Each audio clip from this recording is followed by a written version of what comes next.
आज की इस वीडियो में हम जानने वाले हैं कि बेटियां किस घर में जन्म लेती हैं। दोस्तों, आप भी जानना चाहते हैं कि लड़की किस घर में जन्म लेती है, तो आज का ये वीडियो आप अंत तक जरूर देखना। तो चलिए वीडियो शुरू करते हैं। दोस्तों, आज भी हम ऐसे समाज में जी रहे हैं जो आज भी पुरुष प्रधान है। आज भी जब लड़की का जन्म होता है तो अधिकतर घरों में मायूसी छा जाती है। और मित्रों, यह और कुछ नहीं बल्कि हम मनुष्यों की अज्ञानता है।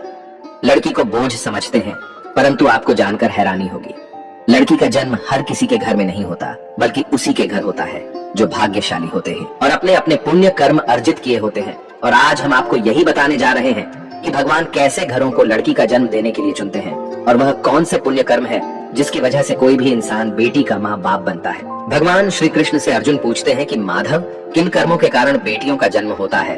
तब श्री कृष्ण अर्जुन से कहते हैं, हे पार्थ, अगर किसी के घर बैठे भाग्य होते हैं तो बिटिया सौभाग्य से, और जो भी स्त्री या पुरुष अपने पूर्व जन्म में पुण्य कार्य अर्जित किए होते हैं, उन्हें ही एक बेटी के माता पिता होने का सौभाग्य प्राप्त होता है। बेटियों को जन्म के लिए उन्हीं घरों को चुना जाता है जो बेटियों का भार सहन कर सके, क्योंकि तीनों लोकों में स्त्री अर्थात बेटियां ही ऐसी होती हैं जिसका भार हर कोई सहन नहीं कर सकता। वह बेटियां ही होती हैं जो इस सृष्टि को निरंतर चलाएं, मान होने के लिए अपना सर्वस्व निछावर कर देती हैं। हे अर्जुन, पर जिस दिन इस सृष्टि में बेटियों का जन्म लेना रुक जाएगा, उस दिन सृष्टि का धीरे धीरे अंत हो जाएगा। मित्रों, भगवान श्री कृष्ण के इन बातों पर गौर किया जाए तो उनका कहा बिल्कुल सही है, क्योंकि बेटियां अगर नहीं होंगी तो किसी का भी वंश आगे नहीं बढ़ सकता। दोस्तों, आपने भी कई लोगों को कहते सुना होगा कि जिस घर में बेटी का जन्म होता है वह घर स्वर्ग के समान होता है, क्योंकि बेटा तो केवल एक कुल को रोशन करता है, बेटियां तो दो कुलों को रोशन करती हैं। माता पिता के घर वो बेटी के रूप में अपने उत्तरदायित्व का निर्वहन करती हैं, तो ससुराल आकर एक बहू के रूप में सारे कर्तव्यों का पालन करती हैं। दोस्तों, आजकल आप सुनते ही हो, बेटियां बहू परिवार में किसी के मर जाने पर उसका वर्णन नहीं कर सकते, लेकिन यह बिल्कुल भी सही नहीं है, क्योंकि रामायण में बताया गया है कि प्रभु श्री राम के पिता राजा दशरथ की मृत्यु हो गई तो माता सीता अर्थात राजा दशरथ की बहू ने ही उनका पिंडदान किया था, जिससे उन्हें जन्म मरण के चक्र से मुक्ति मिल गई थी। इतना ही नहीं, हिंदू धर्म शास्त्रों में बताया गया है कि बेटियां भी अपने पिता के नाम का पिंडदान कर सकती हैं। वहीं अगर ससुराल पक्ष में कोई पुरुष नहीं है तो इस स्थिति में बहू भी पिंडदान कर सकती है। इसलिए मित्रों, वह लोग बहुत किस्मत वाले होते हैं जिनकी घर में बेटी जन्म लेती है। वह परवल किस्मत के होते हैं जिनके घर एक से ज्यादा बेटियां होती हैं। शायद यही कारण है कि बेटियों को लक्ष्मी कहा गया है। दोस्तों, बहुत से लोगों की सोच यही होती है, बेटी है तो बिना समय गंवाएं और इस पर पढ़ाई में पैसे लगाए जल्द से जल्द शादी कर दो। लेकिन यह सोच एक बेटी के भविष्य को बर्बाद कर देती है। जरा सोचिए, एक बच्ची के मन में कितने सपने होते हैं, उसे कुछ करना है, लेकिन यह सपने सिर्फ सपने ही रह जाते हैं। इसीलिए अपनी बेटियों को सपने पूरे करने देना चाहिए, उन्हें जीवन में हर वह खुशी दे जो उन्हें मिलनी चाहिए। एक बेटे से ज्यादा एक बेटी हमेशा अपने माता पिता के लिए सोचती है। माता पिता को प्यार और अपनापन बेटी ही दिखा सकती है। बेटी के जन्म को एक जश्न की तरह मनाना चाहिए।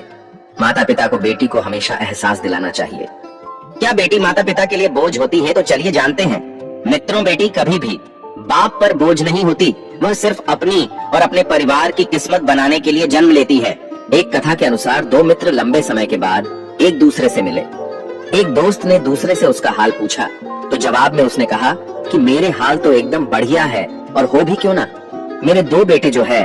तभी वह अपने दोस्त से पूछता है कि तेरे घर में कितने बच्चे हैं। दोस्त खुशी के साथ बताता है कि मेरे घर में दो बेटियां हैं।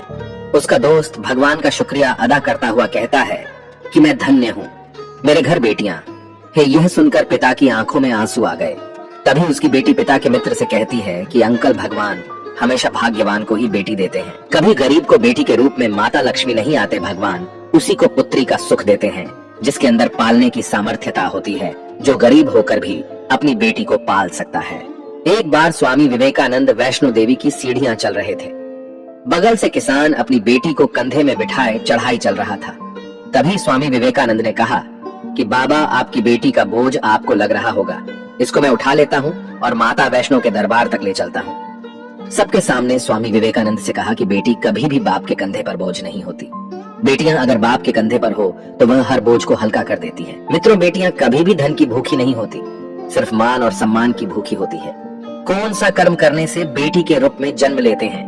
अब सोचने वाली बात है कि कौन सी कर्म के बाद आप किसी के घर लड़की के रूप में जन्म लेते हैं और उनके घर के लिए लक्ष्मी का रूप साबित होते हैं। गरुड़ पुराण में बताया गया है कि जब आत्मा को नया जन्म मिलता है तब आत्मा को शरीर के अनुसार व्यवहार में चलकर अपने कर्म करने होते हैं। शरीर के जरिए कर्म करके एक आत्मा अपने जन्म के उद्देश्य को सार्थक भी बना सकती है और निरर्थक भी, यदि कोई पुरुष महिलाओं का आचरण करता है, स्वभाव में महिलाओं वाली आदतें ले आता है या वही काम करना चाहता है तो एक महिला को करना चाहिए, तो ऐसे ही पुरुषों का आत्म स्त्री का शरीर धारण करती है। वहीं गरुड़ पुराण में बताया गया है, यदि कोई व्यक्ति मृत्यु के अंतिम क्षण में किसी स्त्री को याद करते हुए प्राण त्यागता है तो वह अगले जन्म स्त्री के रूप में जन्म लेता है।